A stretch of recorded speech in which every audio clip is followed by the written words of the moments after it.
লালমনিরহাটে তিস্তা নদীর পানি বিপদসীমার ওপর দিয়ে প্রবাহিত হচ্ছে। সোমবার ভোর থেকে তিস্তা ব্যারেজ পয়েন্টে নদীর পানি বিপদসীমার 3 সেন্টিমিটার ওপরে বইছে। ফলে হাতীবান্ধা, আদিতমারি ও সদর উপজেলার অন্তত 12টি গ্রাম প্লাবিত হয়েছে। পানি উন্নয়ন বোর্ডের তথ্য অনুযায়ী পানিবন্দী হয়ে পড়েছে 4000-এরও বেশি পরিবার।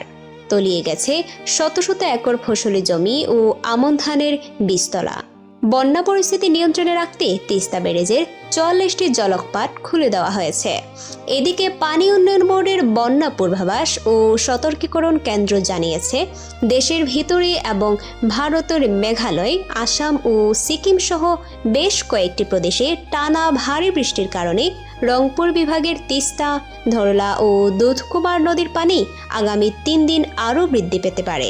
এর ফলে কুড়িগ্রাম, লালমনিরহাট, নীলফামারী ও রংপুর জেলার নদী সংলগ্ন নিম্নাঞ্চল প্লাবিত হওয়ার শঙ্কা রয়েছে।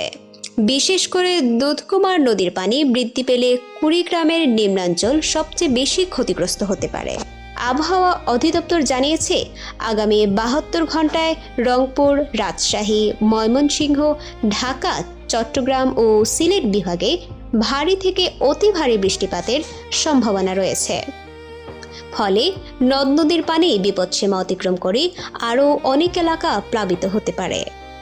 বন্যা পরিস্থিতি আরও অবনতির আশঙ্কা থাকায় স্থানীয়দের সতর্ক থাকতে এবং প্রয়োজন হলে আশ্রয় কেন্দ্রে যাওয়ার পরামর্শ দিয়েছে পানি উন্নয়ন বোর্ড।